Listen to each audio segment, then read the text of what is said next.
this Kenya is getting somewhere. Thank you, Madam Speaker. Okay, the Honorable Member for Kilifi South, Honorable Ken Chonga. Thank you, Madam Speaker, for this opportunity. I stand to express the feelings and the wishes of many Kenyans as far as this speech is concerned. And Madam Speaker, let me take a cue from Honorable Zamzam when she said that when we debate some of these speeches, we need to understand that we are here for the interest of the Kenyans. And honestly, the way we present our debates will impress on Kenyans on what they feel about it. When we stand in front of this chamber and we debate out of our thorax and mouth the way Honorable Muhammad Ali was doing, honestly, it creates no value. We come here to debate issues. We are not here at war. Madam Speaker, let me say that the speech of the President, to many, it was a very, very big disappointment. It was a disappointment because let us first of all take cue of when, during the time when we were campaigning, the promises that the Mwananchi was promised by this government. It was the expectation of every mamamboga, every boda, every hustler that life was going to be better than the way it is today. And if there's anything that Mwananchi expected, that is what he wanted to read and understand from the speech of the President. Madam Speaker, let me tell you where the rain started beating us. The rain started beating us by passing out a punitive finance bill in this Parliament. We talked about it, we discussed it, we could see the weaknesses of some of the elements that were in that bill, but there was nobody to hear because the numbers were less. The finance bill is the biggest cause of the cost of living today. Madam Speaker, the other day, on the 8th of November, members of Parliament from the government side were at State House. And they expressed openly that they have become less popular because of the cost of living. This is something is in Parliament domain. And I think the President, what he said was, you do not need to be popular. Indeed, if they feel they're unpopular and they feeling what the Mwananchi is feeling on the ground. Madam Speaker, I was keenly listening to the leader of majority here and his deputy, and the kind of lies that they were making to Kenyans. One of the causes why the cost of living is not going to go up any soon is the cost of fuel in this country. Madam Speaker, you and me know very well that Kenya went into an arrangement of government to government with the government of Saudi Arabia. Look at the players in this arrangement, first of all. If there is nothing that I can call a scam, this is the biggest scam, Madam Speaker. They are telling us that the cost of fuel is going up because of the war in Ukraine and the Hamas. How come the cost of fuel is going down in Tanzania, in Rwanda, in Uganda? What explanation can the President make out of that? It is in public domain that the companies who were given the tender to be bringing fuel tied their hands in such a manner that when the cost of fuel is going down, they cannot negotiate these terms. And you know very well, for as long as the cost of fuel will remain high, everything in Kenya will remain high. Madam Speaker. What's your point of order, Honorable KJ?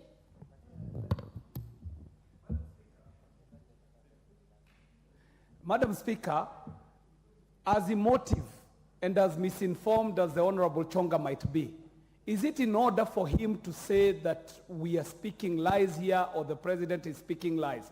To the best of my knowledge, Madam Speaker, this is very unparliamentary language that goes against even our standing orders, Madam Speaker. So I think it is in order that the Honorable Member withdraws that statement on the issue of lies. It is unparliamentary language. He needs to withdraw and apologize, Madam Speaker. Honorable Chonga, if you make a allegation. Madam Speaker, if you heard me very well, there is nothing that I called a lie. Maybe I should use a different language for KJ to understand what I'm talking about. What did you say exactly?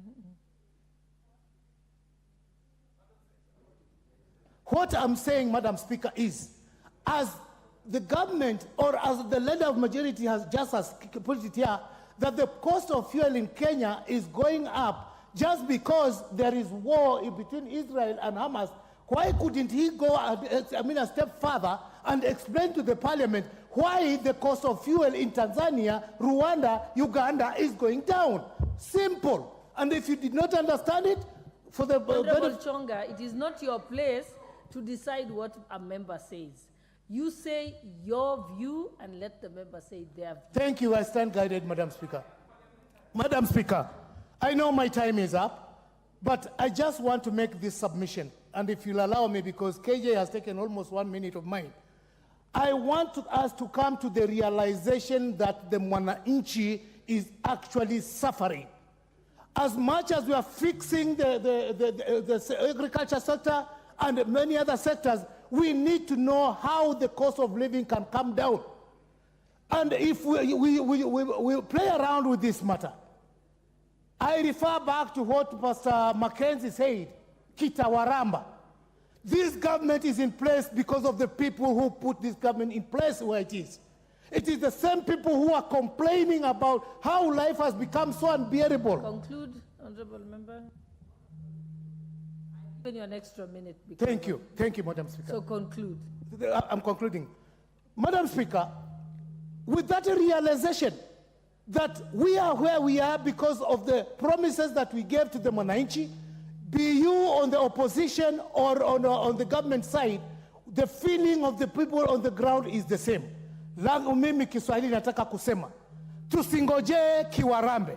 If we insist that everything is correct and yet everything is going wrong, then kuramba tutarambwa. Asante, Madam Speaker.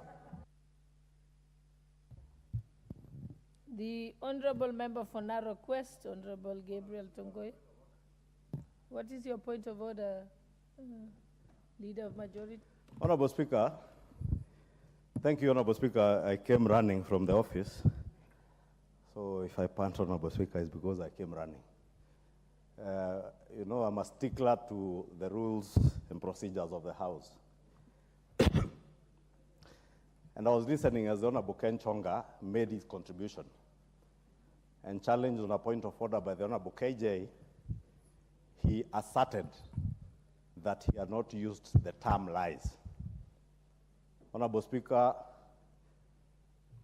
we must be a House that adheres to our own rules and procedures, because the Honorable Ken Chonga asserted that the kind of lies being said to us by the Leader of Majority and his deputy.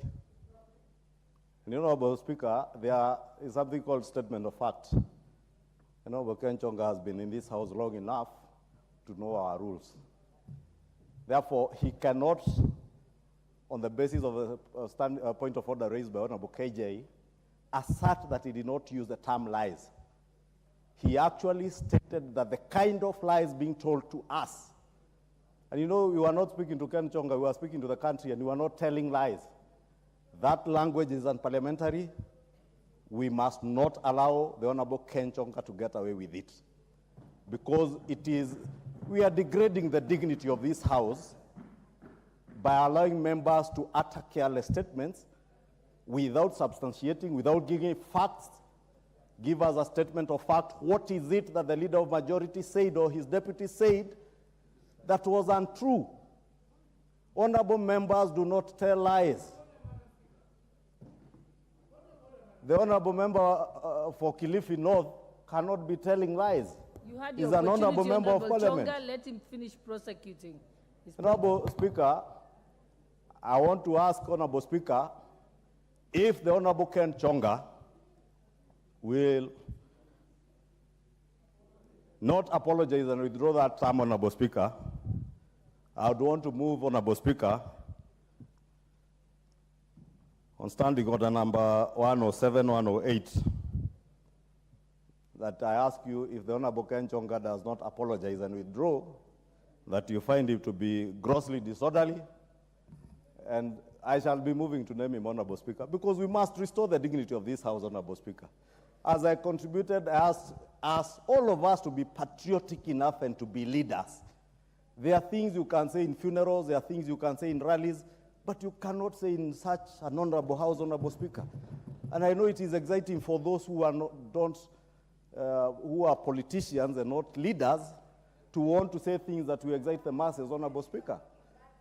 Honorable Speaker, if you can also protect me from the member for Busia, and I keep teaching our Honorable Speaker, allow me to keep guiding the Honorable member for Busia, when you find what I'm saying is unpalatable, you went to school to be able to stand in your position, articulate your issues, don't shout from your seat. You can shout from markets in Busia, but not in this House. Honorable Speaker, this House we articulate, we debate. It is a debating chamber, not a shouting chamber. I know it's common to shout in some places in Busia, but not in this House. Honorable Speaker, I would beg that you do require Honorable Chonga to withdraw and apologize, failure to which, Honorable Speaker, we shall be moving to name him. Honorable Chonga, I have just been able to substantiate from the confirm from the clerk that you did in fact say that the kind of lies by the leader of majority and the deputy, and went on to allege I've checked that with the, so I'll just bring to your attention standing order number 91, responsibility for statement of fact. The member shall be responsible for the accuracy of any facts which they are alleged to be true and may be required to substantiate. Again, when you are informed that you had made those remarks, you said that it was not in fact true. And now it's been confirmed by the Hansard that it was. And then, and if you do not convince me, then I will move to standing order number 107 and finding you liable for disorderly conduct. I'll give you a minute to respond to that. Madam Speaker, I regret to say that I think I was not understood well. The statement that was made by the leader of majority and his deputy is that by virtue of the war in Israel and the Hamas, the prices... Chonga, I was giving you an opportunity either to apologize, withdraw the remarks, then you can proceed. But you're making it worse by restating again. Are you disputing what is on the Hansard? Yes or no, Honorable Chonga?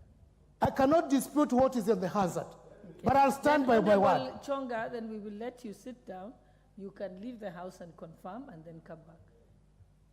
Okay, Madam Speaker. And then we can decide your fate in another 10 minutes when you have confirmed. Proceed. No, you are disorderly. Honorable Chonga, I have not given you the mic. Hold on. Honorable Chonga, would you like, Honorable Chonga, Honorable Chonga. Honorable Chonga, you did not have the mic and you've proceeded to speak. Then you will just be held that you keep away from the House for the next 2 sittings. Let us proceed. The Honorable I think it was member for Nakuru. It was the Honorable West. Member for Narok West. West. Yes. Thank you, Madam Speaker. And I want to thank you for giving me this opportunity. He has not begun, then you can make your point of order. Let him make... To contribute to the President's speech. Madam Speaker, I was in this House when the President was addressing to the nation, and in fact seated where I'm seated today. And I had the opportunity of not just be listening to him, but even looking and reading his body language. And I was so convinced that